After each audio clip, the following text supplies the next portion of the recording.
You know, I really thought the days of pirated and hacked games were long over. Well, at least in terms of console generations.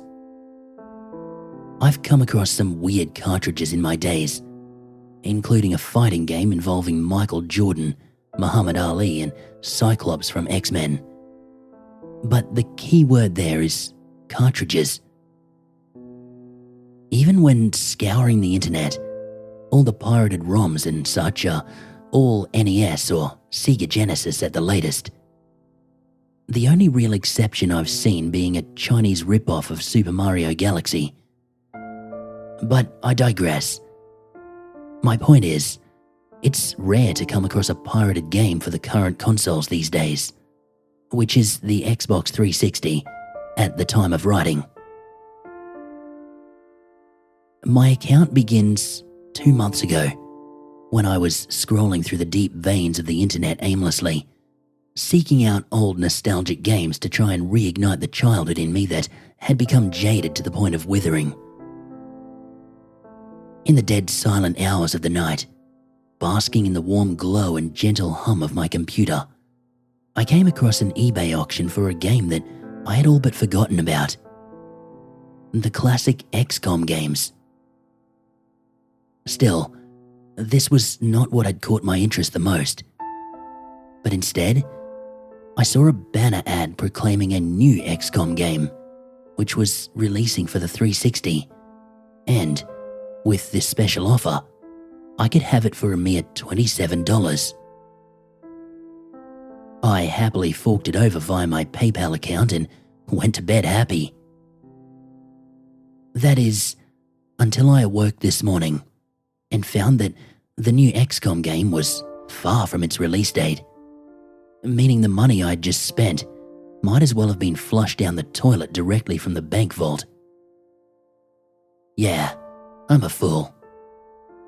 Realizing I just handed away my money idiotically, I just accepted the loss in a fit of quiet reflection, and I went to work that day to unload my anger on the dipshit teens who think it's funny to ask how much something costs at a dollar store. I had forgotten all about my lost money soon after. That is, until about a week or so ago, when I came home to my apartment to find a delivery waiting for me by the door. The return address was written in God knows what language, but it was the size and shape of a DVD case. Curious, I brought it inside, remembering that burned cash and wondering if those arsehole con artists actually sent me something of value. Inside the box was, to my surprise, a green Xbox 360 game case, though it certainly was not XCOM. The cover art was an image of our Milky Way galaxy, pure white lettering atop, spelling the game's title, Without the Stars. If you've never heard of this game, I don't blame you, neither have I, nor do I think anyone has. Not a single mention of it in any gaming magazine or product list, or even any results on various search engines. Even the developer's name, Nakimo, turned up nothing. While fearful putting such a strange disc into my 360 would make it explode or die or the various other problems associated with shady software, the console read the disc just fine. The Play Without the Stars icon appeared and everything. As I loaded the disc, I saw that the game started mostly cold. No developer logos or ESRB warnings or even an intro video. The only thing that came up was the stories and characters in this game are, before immediately jumping to the title screen, before the usual fiction warning. Yeah, we apparently need to be warned when stories are fictional nowadays. The title screen was the same as the cover art. A beautifully rendered Milky Way slowly swirling in the vast expanse of space. Under the title, were the usual choices: New Game, Continue, and Options, which contained nothing but key mapping and sound configuration. Intrigued, I started the game, the Milky Way spinning and growing until the screen faded to white. The first thing I saw was a line of black blocks, which seemed to be calendar days in a line. June 4th, 2056, 11:26 a.m. Ashes. Right away, the game started, giving me no real context or storyline, throwing me right into the action as I took control of a young man whose vision was clearing, the sounds of screaming and explosions all around him. As the camera panned, I saw the scene appeared to be a suburb being completely demolished by an attacking alien force. The camera turned to a third-person perspective of the man. He couldn't be much older than 20. He had long black hair and emerald eyes, completely covered in dirt and dust, as an objective message popped up. Objective: run. I always found it silly that tutorial levels had to be so, well, obvious. The level was full of strange creatures and laser blasts coming my way, so of course I would run. Following the game's instructions, I learned the movement techniques, a good amount of acrobatics and systems, before ending in a gunfight with a small alien squad, before being rescued by what appeared to be a US Army helicopter. It tore through the remaining aliens' pursuers with a chain gun before lifting me out to safety. As the level ended, the calendar blocks returned, shooting ahead about a week. June 13th, 2056, 2:47 p.m. Draft ceremony. For the first time, the game started to give me a backstory. The scene opened with a commander giving a speech before a large group of new recruits. He went on about these aliens who were referred to as mockups. The speech went on about how the planet was in danger and how we must defend it, yada yada yada.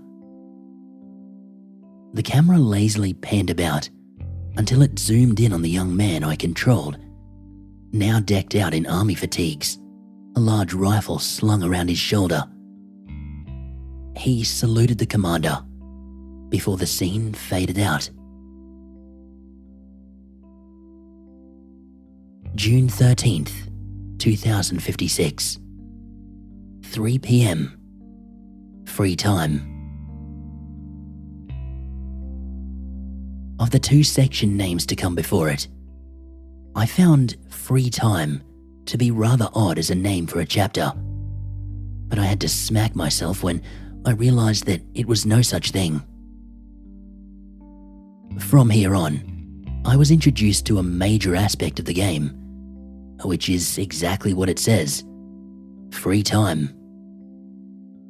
I had control of the man as he exited the ceremony, free to wander the base and chat with other soldiers or personnel. Checking the pause menu, I saw my character was named Leon Sterling. And I was right. He was only 20 years old. For a little while, I acclimated myself to the base, finding that time only really passed when certain events played out. And, like most games with such mechanics, there were indeed multiple events that could occur, as I'd find out later. For now, I kept exploring until I found that I could end the day at any time by pausing and choosing sleep, which would fast forward to the next day. June 14, 2056, 9 a.m. First blood. This stage kicked off the real action, dropping me into the heart of a battle again. But this time, I was packing heat. For this level, and all the other action levels, the game was rather similar to the cover-based shooting style kicked off by the Gears of War series. The aliens in this game, however, were far more intimidating. Each one had to be about 9 feet tall, had rather glossy shining armor, and firepower that far outmatched my own. Their legs were long but thin, arms bulky yet somehow swift and agile. I never saw their faces, as even the grunts were smart enough to wear masks and helmets. I also discovered around this time that the game was brutally hard. Even the weaker enemies could take 3 or 4 headshots before staying down, and after a few waves of grunts, in came beasts, which my fellow soldiers appropriately dubbed maulers, the alien equivalent of attack dogs that could destroy concrete cover and rend me to shreds in a few bites. No matter, it only took me a few tries to complete the levels. The next 3 days were free time, though I didn't really get much accomplished besides completing some shooting gallery courses that let me equip better guns at the start of missions and cultivate a few character relationships, which seemed to make friendly AI more cooperative in later missions.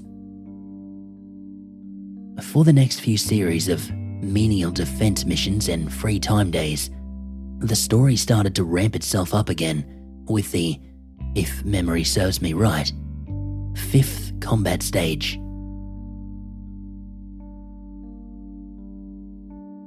July 2nd, 2056, 11:34 p.m. Digging deep. This mission was an odd one. Apparently the mocaps were caught in the Nevada desert, setting up a mining operation that went straight on down. While the level began a good deal away from the actual mining site, it didn't take long to get to it. A massive alien ship took off and disappeared into the night as we raided the mine. Following the objective to search for clues, Leon came across nothing. Whatever the mocaps were after, they had already found it. From there, the story got quite a bit faster paced. There were far fewer free time days. The politics of the many countries of Earth going back and forth, discussing what the mocap's goal could be. Oddly, the story seemed to suggest that despite the initial stage, the mocaps seemed to have no desire to lay siege to the planet, despite more than capable of doing so.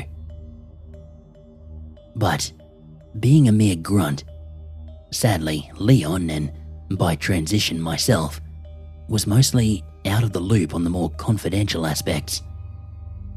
But, from the tone of the brief glimpses into war rooms and meetings, the leaders of the world were scared.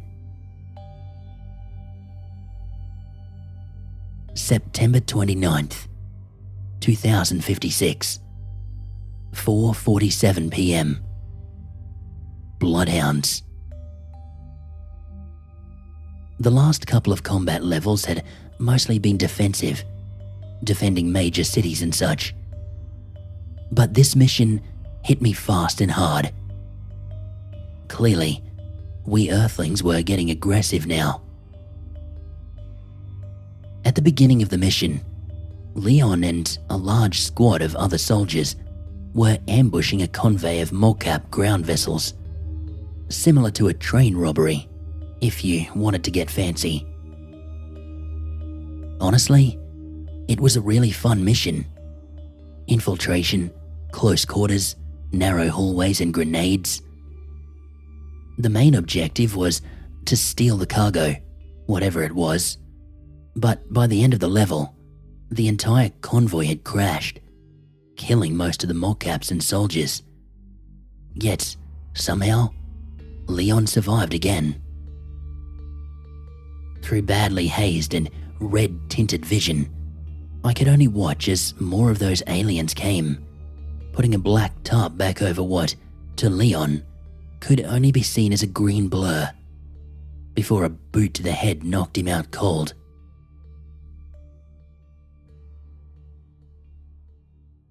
September 30th, 2056, 12:13 p.m. Recovery. Never in my life did I think I'd ever play a game where an entire 7 stages are devoted to a character being bedbound in a hospital. But here it was. For the next several days, it was all free time, and Leon couldn't leave the bed, only able to do menial things like change the TV channel or shift to look out a window. Once I attempted to have him get up, but despite doing all the button prompts correctly, every time he would die of the strain and I'd have to reload the game. It was a little disturbing though, watching his wounds reopen as he coughed blood and collapsed on the bed, as it slowly turned red each time I tried it. Finally though, I managed to kill the time through the recovery stages by skipping them with the sleep option. I didn't really care what events I missed. After the last recovery stage, the calendar jumped quite a bit. I'm assuming to the point when Leon was fully back on his feet. December 21st, 2056, 12:32 a.m. Let sleeping dogs lie. This level just screamed final mission from the get-go. After a brief patriotism speech, the commander had dumped Leon and an entire army directly before a grounded vessel. That same massive one from way back at the mine level. The battles were horrible and fierce. It had to have taken me at least double digits of continues to make it through. Mostly due to this level having enemies that were dubbed martyrs, as they exploded in a flurry flame when they died. Or you got within 10 feet of them, which made them shriek in a shrill voice akin to crows before blowing themselves up and any friends or foes in a 15-foot radius. It was a long mission to say the least. The total time it took me to reach the end about 3.5 hours, and that's when I kept track after dying several times. By the end of the mission, only Leon was left, bursting through a door and encountering what looked to be a holy man of moccaps, dressed in long, flowing robes. He was unarmed, speaking calmly for the first time. I could hear English coming from his mouth. Stay your weapon, child Yahweh, and tell your leaders to do the same. If you want it so bad, we will allow you to have it. I'm sure there must have been more to this creature's speech, but sadly, I couldn't tell you, for the commander had taken his head off with a shotgun before plugging Leon between the eyes with his sidearm. Well, that's depressing, I thought, believing that the game ended on the death of the protagonist as Leon's last moments of life faded with the screen. But that's where this game took a turn. The calendar showed up again, but this time it skipped tremendously, spinning faster than a roulette wheel before deciding its date. It only displayed a series of question marks, followed by 3:33 p.m. and then another question mark. The screen slowly faded in to the last thing I expected. A convenience store. Not only that, but I had no idea who I was controlling now. The camera was suddenly in first-person view. I stumbled around this dingy, barely lit store for a little, but nothing really seemed interactable. Simple descriptions like, "It's bread," or "It's soda," would pop up when I would press the A button in front of things. I just wandered until I found the front counter. Standing behind it was a cashier who looked forlorn. I'm not talking just sad or even depressed, but absolutely destroyed. He just stood there, swaying a little, his eyes empty on his deadpan face. It was the look of a living dead, someone standing before you flesh and blood but with nothing inside them. Their breaths only fueling a gradual march toward the grave. To his side, I could see out the glass door exits. Well, actually, I couldn't. I couldn't see anything beyond that glass. Just black, pure empty void of black. Silence, broken only by my own footsteps. I figured it must have been late in the night or something. Odd. But a quick glance at the clock on the wall proved me wrong. It read 3:33 p.m. Yet there was no light at all. As I turned back to the counter, there was a loud bang. It came from beyond the doors, startling me. The outside momentarily showed a small spear of light.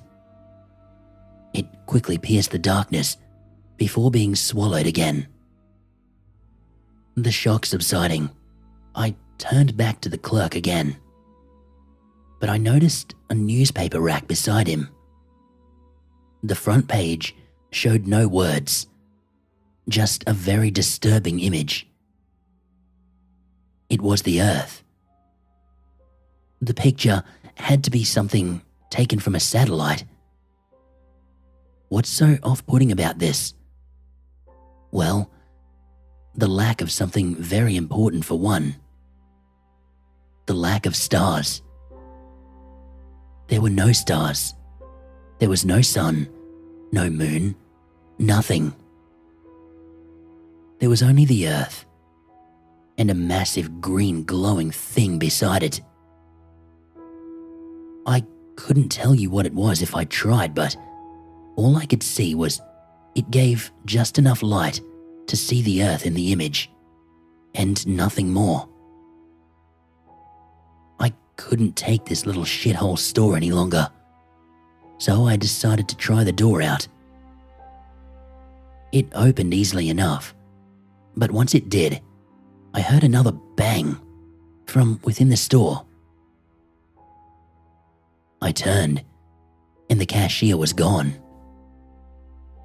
From the camera angle, all I could see was a small bit of blood seeping out from behind the counter. This didn't even faze my character. He simply looked down and flicked on an electric lamp he had hanging around his neck, before venturing out into the dark again towards a truck. The calendar returned again, this time rocketing forward and stopping on the last block. The final day. I could barely see a thing. The camera was still in that first-person perspective, but this time, where the hell was I? It was pitch black, but not so much as the darkness that had swallowed that store. It was that shade of black tint that you see when your eyes have adjusted to the dark. Just enough to see, just barely. I looked forward. A wall. To my left, a wall. To my right, a wall. Behind me, a wall. I was walled in, trapped in a tiny, tiny room of nothing, no bigger than a kitchen. I hate to admit this, but I'm claustrophobic. And even if it was just a game, the sight of this room, this godforsaken room of nothing, was scaring me to death. I wanted out. I wanted out, damn it. There was something, though, in the center of that little square room. A revolver. A large, silver Colt 45. It just sat there, begging me, calling me. I tried to stray away from it, moving against the walls in search of a hidden door or something, but the camera kept on turning back to it, and eventually, my character would walk to it, and I'd have to yank him away. Eventually, the controller began to vibrate, but I fought it, pulling him away. But he got closer and closer to it. Soon, there began a rumbling behind the walls. This only made him want the gun more. I was going to find an escape, damn it, and not the easy way out. The rumbling got louder and louder. The controller's vibration became a heartbeat pattern. And then, it finally happened. A wall broke down. I wish it hadn't. Oh God, I wish I took the easy way out. Behind the wall was a massive, horrifying vortex, the room flooding with a violent red light as my speakers screamed a horrible whirring noise. It was loud, so loud that my TV will never be the same, but I didn't dare get close to it to turn it off. My character screamed, but that horrible blaring vortex drowned him out. He reached for the gun, but it was long gone. And now, I was fighting to escape its suction. Another wall broke down behind me, leading to a hallway, and I sprinted out of there, a sigh of relief escaping me. That sigh was short-lived. The next room was slightly bigger than this one.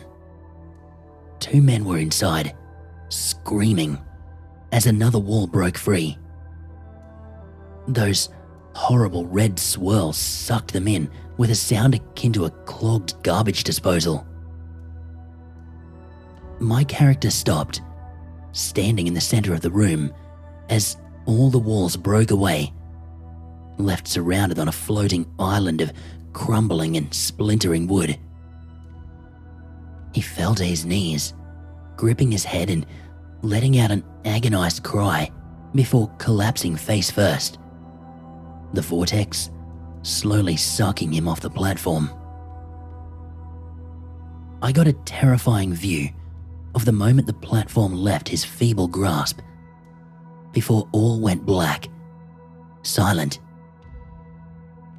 The credits began to roll, but Lord knows what language they were in. I couldn't understand a word of it.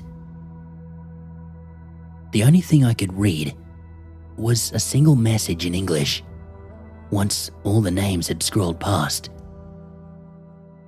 Created by SDB, in loving memory of SMR. I have since sold this game to a GameStop in the next town over, and I hope to never see it again.